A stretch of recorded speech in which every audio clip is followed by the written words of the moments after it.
حضرت رحمہ اللہ نے فرمایا، حضرت جی اکثر سناتے تھے واقعہ، اس میں ایک خرابی ہے۔ حضرت وہ کیا خرابی ہے؟ فرمایا اس میں خرابی یہ ہے کہ لوگوں کو پتہ ہے کہ میرا خلیفہ، اس کو تو اتنا چھپ کے رہنا چاہیے، اتنا چھپ کے رہنا چاہیے، اپنے آپ کو اتنا چھپا کے رکھنا چاہیے، وہ لوگوں کو بتاتا ہے کہ میں خلیفہ ہوں۔ یہ بڑوں کی باتیں ہیں۔ تو حضرت لاہوری رحمۃ اللہ علیہ کی قبر سے کتنا عرصے تک خوشبو آتی رہی ہے؟ 6 ماہ۔ حضرت جی دیدہ مجد میں ایک واقعہ سنایا کرتے ہیں کہ شیرہ والا گیٹ میں مفکر اسلام حضرت مولانا مفتی محمود صاحب رحمۃ اللہ علیہ اور ہمارے دادا مرشد امام الہدیٰ حضرت مولانا عبید اللہ انور رحمہ اللہ تشریف فرما تھے۔ ایک بابا جی نے اپنی جیب سے رومال نکالا تو پوری مجلس میں خوشبو ہے۔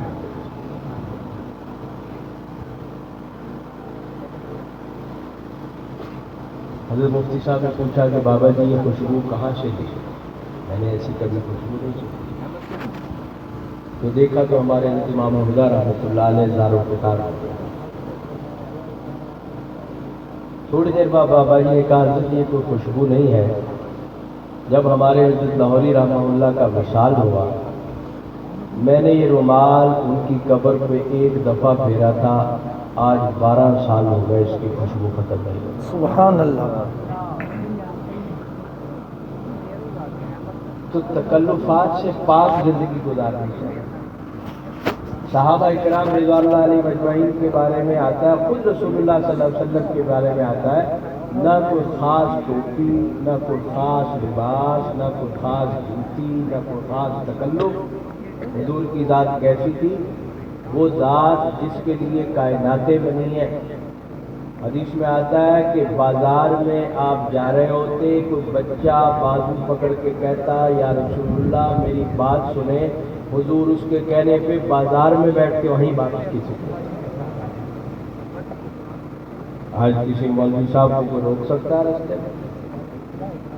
مدرسے آنا، میرے دفتر آنا، ٹھیک؟ یہ وہ ہیں جن کے لیے ساری دنیا بنی، اور ہمارا یہ عقیدہ ہے قیامت کے دن ہماری بخشش بھی رسول اللہ کے نام پر ہی۔ تو آپ کے صحابہ خود حضور کی ذات تکلفات سے پاک، لیکن اللہ سے ایسا تعلق بنایا ہوا تھا کہ ان کی قبروں نے بتایا کہ یہ لوگ اللہ والے۔ اس کی بھی کوشش نہیں کرنی چاہیے، بس اللہ پہ چھوڑے، اللہ جانے کیا کرتا ہے۔ باہر حضرت لاہوری رحمۃ اللہ علیہ کے مرشد تھے حضرت خلیفہ صاحب غلام محمد دین پوری، بہت بڑے اللہ والے۔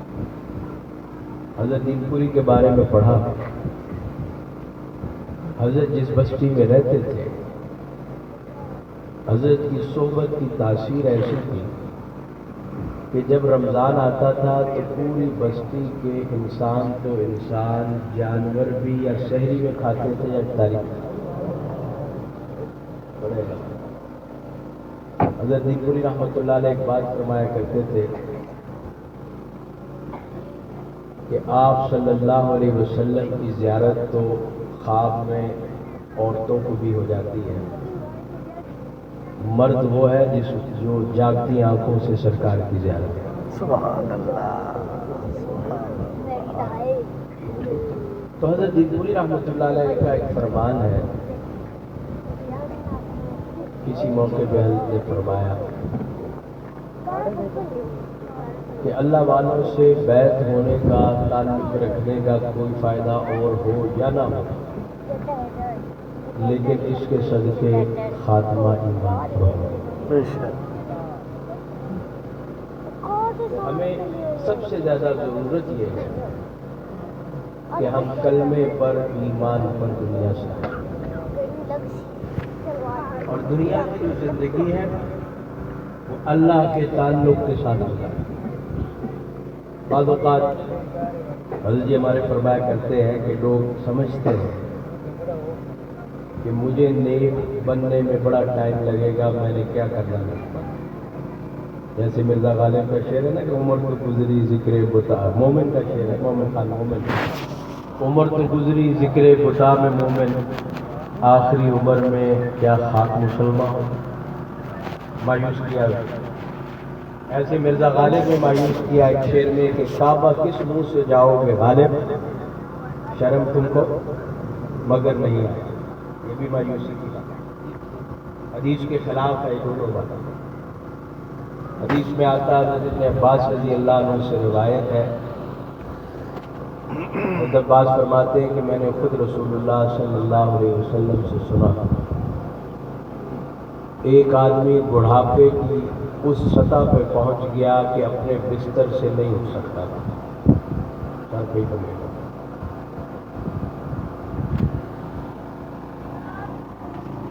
گھر والے دوست احباب سب چھوڑ گئے، تنہائی محسوس کرتا ہے، دل میں خیال آتا ہے کہ ساری زندگی اللہ کی نافرمانیاں کی، جن کے لیے کی وہ تو سارے چھوڑ گئے، چلو میں اٹھتا ہوں، مسجد جاتا ہوں اور اللہ کو منانے کی کوشش کرتا ہوں۔ حضرت ابن عباس فرماتے ہیں کہ وہ اپنی لاٹھی پر زور دے کے کھڑے ہونے کی کوشش کر رہا ہے، ابھی وہ پوری طرح کھڑا نہیں ہوتا کہ اللہ کی طرف سے اعلان ہوتا ہے میں نے تجھے معاف کر دیا، سبحان اللہ، میں تجھ سے راضی ہوں۔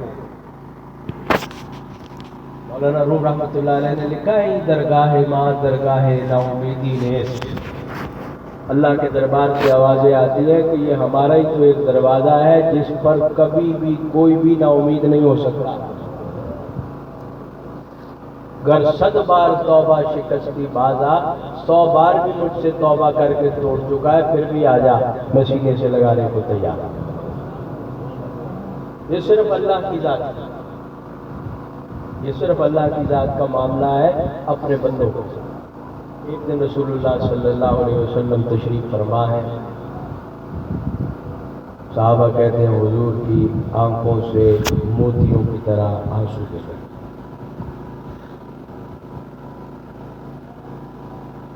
صحابہ نے کہا رسول اللہ کیا ہوا؟ آپ نے فرمایا ابھی ابھی جبرائیل آئے تھے اور مجھے کہا کہ اللہ نے آج مجھے کہا جبرائیل جب کسی آدمی کے بال سفید ہوتے ہیں تو مجھے اس سے حیا شروع ہو جاتی ہے۔ حدیث میں آتا ہے جب آدمی بوڑھا ہوتا ہے اس کے بال سفید ہوتے اور وہ گناہوں کو نہیں چھوڑتا تو اللہ فرشتوں سے کہتے ہیں کہ مجھے اس سے حیا آتی ہے، یہ جب گناہ کیا کرے تو تم اس کے گناہ نہ لکھا کرو، صرف لکھے۔ سبحان اللہ، گناہوں والا رجسٹر اس کا بند ہے، پھر کچھ اور بڑا ہو جاتا، زیادہ بڑا ہو جاتا، پھر بھی گناہوں سے باز نہیں آتا۔ حدیث میں آتا ہے اللہ فرشتوں کو فرماتے ہیں اب اس کے گناہ بھی لکھا کرو، نیکیاں بھی لکھا کرو، لیکن گناہوں کو نیکیوں والے رجسٹر میں لکھا، وہ بھی نیکیاں بنا دو۔ صحابہ نے کہا رسول اللہ آپ رو رہے ہیں، اس میں رونے والی کون سی بات ہے؟ حضور نے فرمایا میں اس بات پہ رو رہا ہوں اس کے سفید بال آنے پہ اللہ کو اس سے حیا آنی شروع ہو جاتی ہے، اس کو اللہ سے پھر بھی حیا، یہ اللہ کی پھر بھی حیا۔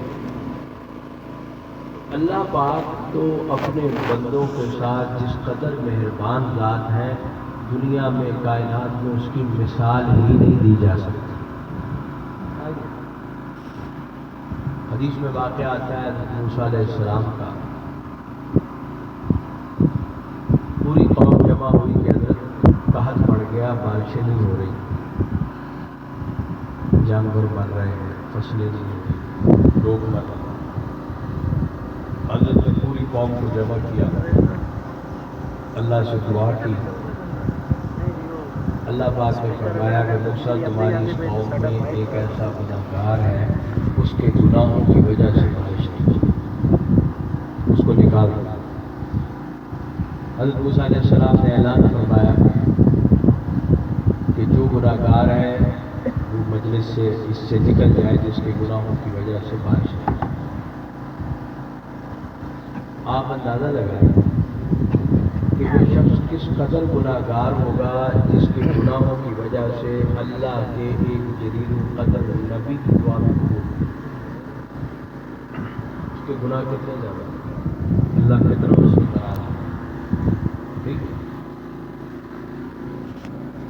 اعلان کروا دیا۔ اب جو چور تھا اس کو تو پتا تھا میں چور ہوں، پریشان ہو گیا۔ حدیث میں آتا ہے اس نے دل ہی دل میں اللہ سے درخواست کی، اللہ پاک آج میں بھری قوم سے علیحدہ ہوں گا تو میں یا میرے بچے لوگوں کو منہ دکھانے کے قابل نہیں رہے، میری عزت رکھو۔ ایک اور حدیث میں آتا ہے قیامت کے دن اللہ ایک گناہگار کو بلائیں گے، بہت گناہگار ہوگا، اس پر اپنی رحمت کی چادر ڈالیں گے، چادر ڈالنے کے بعد اس سے اس کے گناہوں کو گنوائیں گے، اقرار کروائیں۔ جب وہ سب گناہوں کا اقرار کر لے گا تو اللہ اس کو فرمائیں گے جب تم یہ سب کچھ کر رہے تھے میں نے تمہارے ساتھ کیا کیا؟ وہ کہے گا اللہ پاک اس وقت تو آپ نے میرا پردہ رکھا تھا، میری عزت رکھی تھی۔ اللہ فرمائیں گے اب کیا چاہتا ہے؟ وہ کہے گا اللہ پاک اب بھی میں یہی چاہتا ہوں۔ اللہ فرمائیں گے میں نے تیرے گناہوں پہ آج بھی اپنی رحمت کی چادر ڈال دی، تجھے رسوا ہونے سے بچا لیا، میں نے تجھے معاف کر دیا۔ اللہ تو بہت بندوں کے ساتھ محبت اور پردہ داری کا معاملہ کرتا ہے۔ وہ آدمی اس نے دل دل میں اللہ سے کہا اللہ پاک میں تو بڑا رسوا ہو جاؤں گا، ذلیل ہو گیا،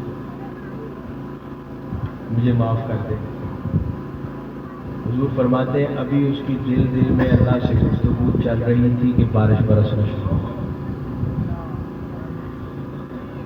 حضرت موسیٰ نے کہا اللہ پاک کہ ابھی تو کوئی آدمی نکلا ہی نہیں ہے، پھر بارش کیسے برسنا شروع ہو گئی؟ فرمایا جس کی وجہ سے روکی ہوئی تھی اسی کی وجہ سے برسا۔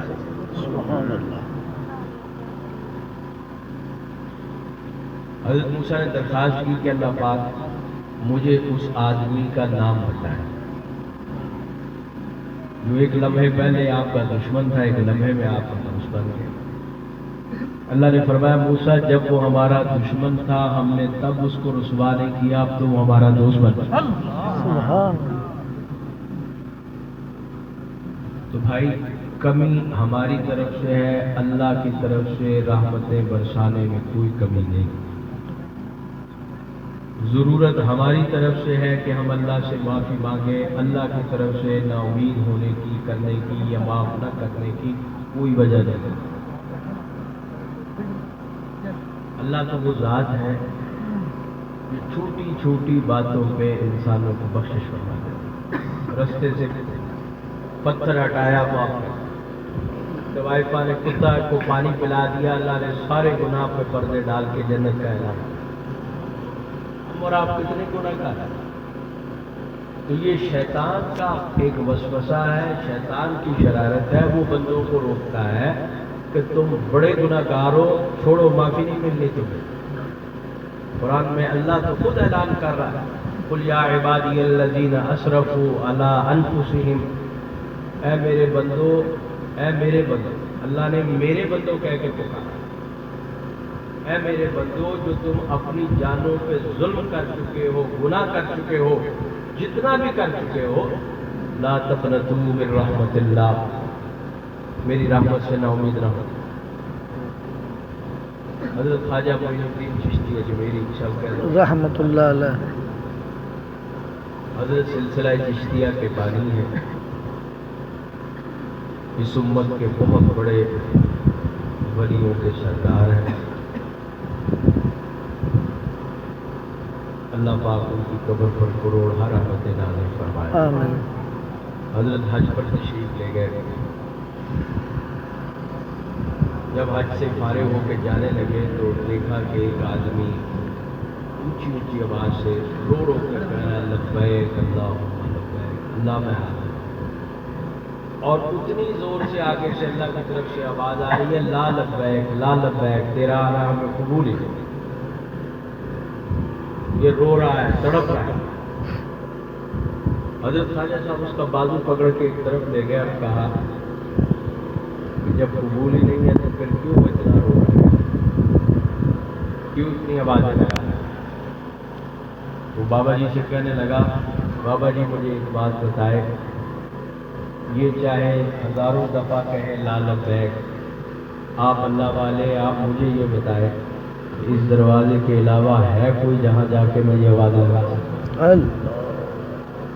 میرے پاس تو دروازے ہی کوئی نہیں۔ پھر حضرت خواجہ صاحب کے دل پہ الہام ہوا، اللہ نے فرمایا یہ 22 سال سے یہ آوازیں لگا رہا ہے، 22 سال سے ہم لا لبیک کہہ رہے ہیں، لیکن پہلے دن سے ہمیں اس کا سب کچھ قبول ہے، صرف ہم اس کی تڑپ اور محبت اپنے ساتھ دیکھ رہے ہیں۔ بابا حضرت کو الہام ہوا کہ جب یہ تڑپتا ہے، جب یہ روتا ہے ہمارے سامنے اور آنا نہیں چھوڑتا، ہم اس کی وہ محبت کو دیکھیں۔ یہ بھی وہی بات ہے جو میں نے شروع میں عرض کی کہ اللہ کو اپنے بندوں سے جو تعلق ہے وہ محبت اور عشق کا، اس لیے اللہ کی رحمت سے کسی لمحے کسی انسان کو نا امید اور مایوس ہونے کی ضرورت نہیں، اور نہ ہی کوئی یہ سمجھے کہ میں چونکہ زیادہ مسجد نہیں جاتا، چونکہ میرا مولویوں سے کوئی بہت زیادہ تعلق نہیں ہے تو لہٰذا اللہ سے بھی تعلق نہیں ہوتا۔ مولویوں نے کوئی ٹھیکے پہ تو نہیں اللہ کو لیا، اللہ تو سارا کا ہر ایک کا اللہ ہے۔ یہ ساری چیزیں، یہ ساری باتیں شیطان کے وہ وسوسے ہیں جو انسان کو اللہ سے دور کرتے ہیں۔ سب وسوسوں کو چھوڑ کر یہ دل میں جذبہ پیدا کریں کہ اللہ پاک میرے دل میں موجود ہے، اللہ کا جو میرے ساتھ تعلق ہے وہ کسی کے ساتھ نہیں، اور یہ تعلق جیسے میں نے عرض کیا کیسے پیدا ہوتا ہے، یہ اللہ والوں کی صحبت سے پیدا ہوتا ہے، اللہ والوں کے تعلق سے پیدا ہوتا ہے، اور اللہ والوں کا تعلق اور محبت ایسی چیز ہے، حدیث میں آتا ہے قیامت کے دن ایک اللہ والے جنت میں جا رہے ہوں گے اور ایک شخص جہنم میں ان کا جاننے والا جا رہا ہوگا، اور وہ بھاگتا ہوا ان کے پاس آئے گا اور کہے گا دیکھا آپ خود جنت میں جا رہے ہیں، وہ کہیں گے تم کون ہو؟ میں تو تمہیں نہیں جانتا۔ وہ کہیں گے حضرت آپ کو یاد نہیں، میں نے فلاں موقع پر آپ کو وضو کروایا تھا، آپ کی خدمت کی تھی۔ وہ کہہ کہ ہاں مجھے یاد آ گیا، زندگی میں ایک دفعہ ملا تھا اور خدمت کی تھی، وضو کرایا تھا۔ حدیث میں آتا ہے وہ اللہ والا اللہ سے درخواست کرے گا کہ اللہ پاک یہ میرا محسن ہے، میں اس کی سفارش کرتا ہوں، اللہ پاک اس اللہ والے کی سفارش کو قبول فرمائیں گے اور اس کے لیے بھی جنت کا فیصلہ۔ تو اللہ پاک ہمیں اپنا تعلق نصیب فرمائے۔ ہم سب توبہ کریں، جب بھی گناہ ہو جائے توبہ کریں، اللہ کی طرف سے دروازے کھلیں۔ حکیم محمد حضرت مولانا شریف علی صاحب تھانوی رحمۃ اللہ علیہ فرماتے ہیں جب اللہ کسی کو ایک دفعہ معاف کر دیتا ہے پھر اس کو پکڑتا نہیں ہے۔ کسی نے کہا حضرت یہ کیسے؟ کیونکہ ایک انسان سے بار بار گناہ ہوتے رہتے، وہی گناہ بار بار ہو جاتا ہے۔ فرمایا میں پھر بھی کہتا ہوں جس کو اللہ ایک دفعہ معاف کر دیتے ہیں پھر اس کو پکڑتے نہیں، اگر مرتے دم تک بھی اس سے گناہ ہوتے رہیں اللہ مرتے دم تک اس کو معافی کی توفیق دیتے ہیں۔ ایک دفعہ صرف اللہ سے اپنے گناہ کی معافی دیتے۔ میرے محترم ساتھیوں، اللہ پاک ہمارے عزت کا سایہ کا دیر ہمارے سر پہ صحت عافیت کے ساتھ سلامت رکھ کر ہمیں حضرت کا فیضان نصیب